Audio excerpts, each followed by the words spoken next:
Honored that you found time to be with us tonight for the presentation of my second book. I see my family, I see my friends, I see my co-workers, and I see well-wishers. I thank you all. Before I proceed though, it is fitting to mention that today is my father's birthday.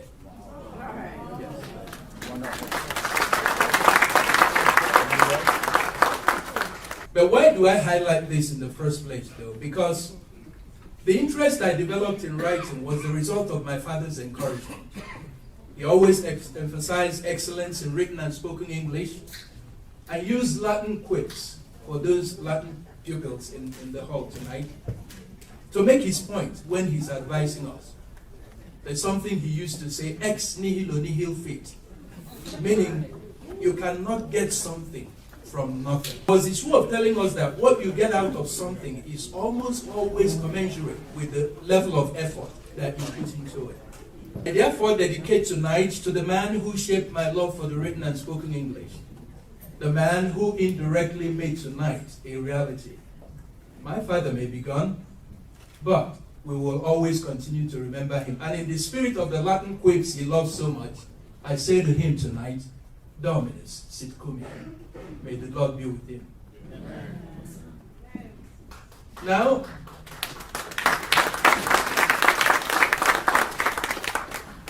about the book. It's a collection of some of my published and unpublished writings about Nigeria. They were written over a period of 14 years. And whenever people read my commentary, the first thing they ask is, what motivated an engineer or an architect to start writing? I'm sure that some of you, my esteemed guests, are wondering the same thing, and I'll answer that question tonight and also discuss some of the contents of the book. I left Nigeria in 1987, 28 years ago. At that time, the military still held sway. They had not relinquished the stranglehold they had on the nation since 1966. You see, after the Nigerian Civil War that lasted from 1967 to 1970, General Gowon continued as the head of state. He was toppled in 1975, but his replacement, General Murtala Mohammed, was killed in a violent and bloody military coup. General Obasanjo assumed leadership of the country until 1979, when he handed over to a democratically elected civilian government under Shehu Shagari. The democratic experiment from 1979 to 1983 did not work well. Nigeria was adrift and corruption was rampant. The civilian administration had just entered its second term in 1983 December, when the military struck again and overthrew them.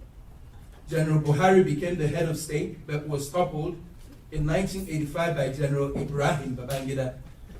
By now, I'm sure you're wondering, was this a game of musical chairs? It seemed like it. The only difference is that they were toying with a country, a whole nation. So this constant change in administration partially explains why Nigeria was stagnant in development for a while. Each military administrator or administration suspended the constitution and ruled by decree. This gave them the power to crush opposition, stifle freedom. They came with new sets of rules, new staff, new philosophy, and often abandoned capital projects on the grounds that the previous administration was profligate.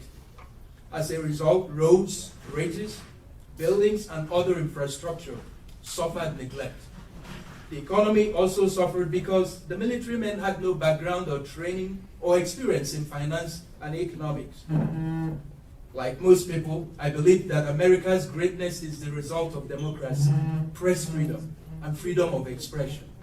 The press compels leaders in this country to do the bidding of the masses, and the masses in turn jealously guard their rights under the Constitution. That's why this country works.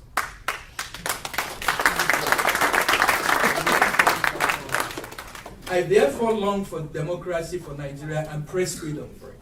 I wanted to add my voice to those of other Nigerians seeking a better nation through the power of their pens. If writers were free to continuously shine the spotlight on the many maladies that ail Nigeria, the leaders will be more inclined to be acting.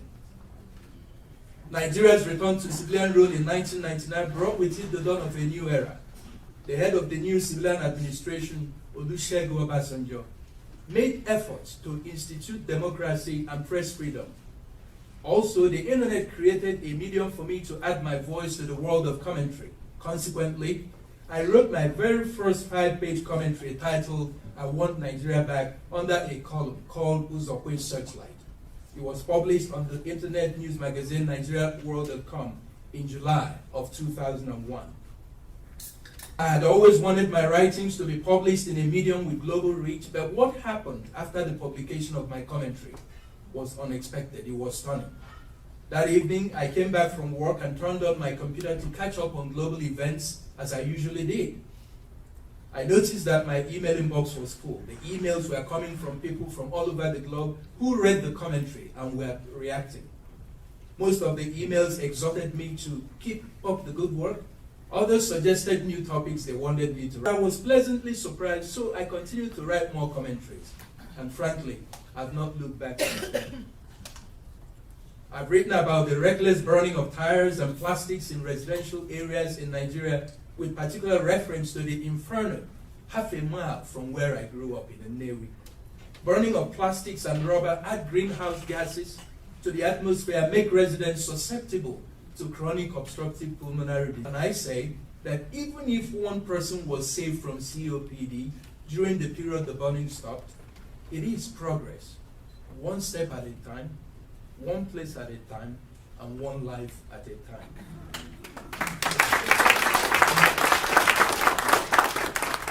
One of the greatest environmental threats facing southern Nigeria today is flooding. In the southeast, galling erosion has swept away whole buildings and threatened villages. Granted, the volume of rainfall and frequency seem to have increased since I was a child living in Nnewi. But this problem is exacerbated by uncontrolled construction of buildings, leading to unbridled landscape imperviousness. Also, massive deforestation and things like that of the landscape have also added to the problem. So having nowhere to infiltrate, stormwater barrels down the landscape with fury, uprooting and sweeping away anything on its path, including buildings. In my writings, I have made suggestions on how you can deal with this. In an article titled, "Build a Second Niger Bridge Now, Lives Are on the Line," I joined in the call for the construction of a second bridge to straddle Africa's third longest river, River Niger in Onitsha. The existing bridge has become structurally deficient and functionally obsolete. The new bridge is under construction thanks to the efforts of many Nigerians that placed calls and wrote about the issue. I hear, though, that construction has been halted temporarily by the new administration, and I'm disappointed. And what I'm going to do is, again, go back to the drawing board and continue to write, hoping that things will keep moving.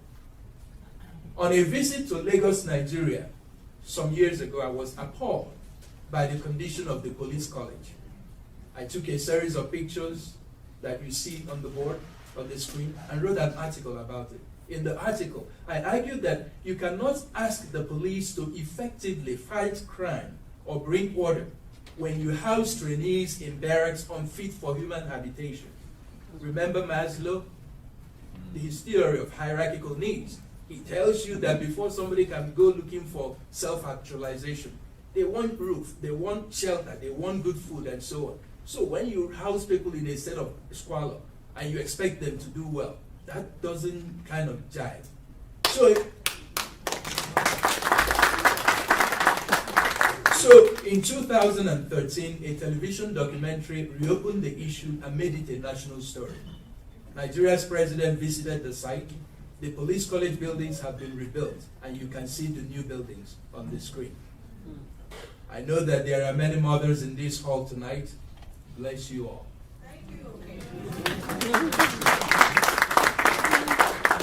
To paraphrase Winston Churchill, my own mother shone for me like the evening star, and she continues, even in death, to shine for me. I thought I should mention that. Many years ago, I wrote a tribute to mothers with particular reference to my own mother. At the last count, thousands have either clicked on or read the tribute. In fact, many readers send the tribute to their mothers or wives during Mother's Day celebration. That essay is in the book. And when you find time, just like the MC said, Give it a read. And when you do, you will agree with me that the indispensability of mothers is as established and immutable as creation itself.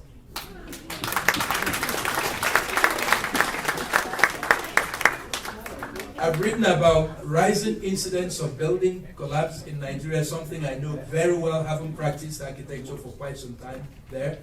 Deplorable condition of Nigerian roads and what could be done about it. I've written about damaging effects of corruption on Nigeria's nascent democracy. I've talked about terrorism and insecurity in North. I have called attention to rising crime and its correlation with youth unemployment.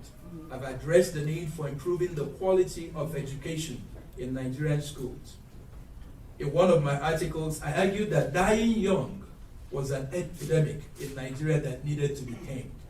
My argument was predicated on the fact that average life expectancy in Nigeria in 2012 was 52 years. Average life expectancy in our United States is 78 years. Look at the gap. These are just a few of my writings. The book is arranged by topics such as health, welfare, infrastructure, aviation, security, and yes, politics, general interest, and more. My first book was published, like everybody has said, in 2003 and called Surviving in Biafra, the story of the Nigerian Civil War. In it, I told the story of a war that ended the lives of 2 million from the perspective of a child who witnessed all 30 months of the war. The story pricks the conscience of anyone that reads it. I wrote the book as a constant reminder of the human toll of the war and hopefully will make Nigerians say in unison and unequivocally, never again.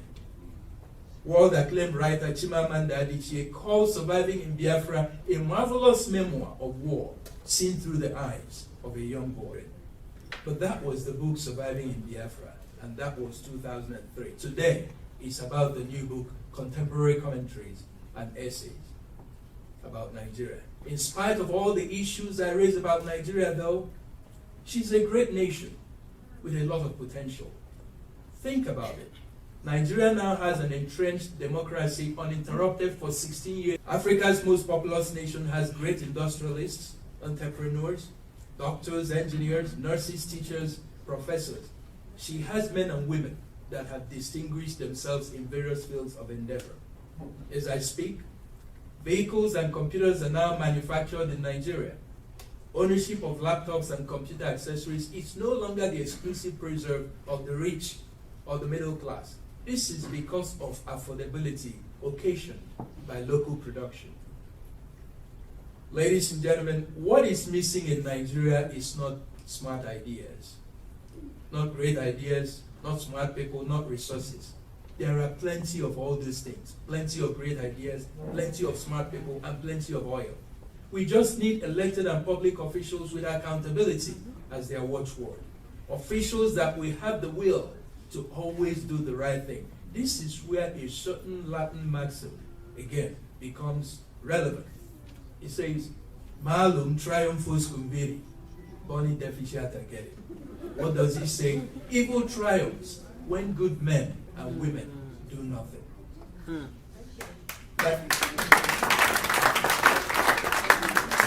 Nigerian citizens and those with the power of the pen have a role to play in advancing democracy and holding elected officials accountable.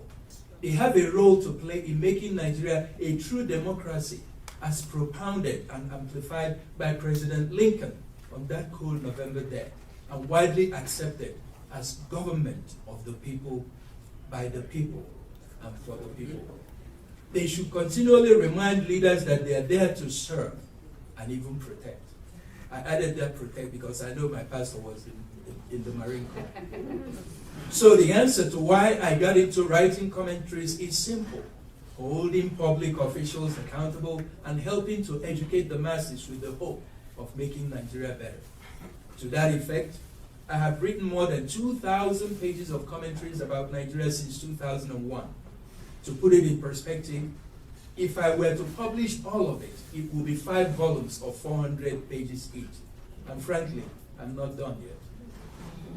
Before now, most of my writings were scattered all over the internet, so I often get emails from people asking if there is a single location where they can find my commentaries. This new book effectively answers their questions, albeit partially. It is my humble contribution towards national discourse and development. This, my friends, is my story. This, my esteemed guests, is my odyssey. This, my fellow Americans and fellow Nigerians, is how I got into the world of commentary. I now crave your indulgence to present to you my second book, Nigeria, Contemporary Commentaries and Essays. God bless Nigeria and God bless the United States of America. Thank you very much.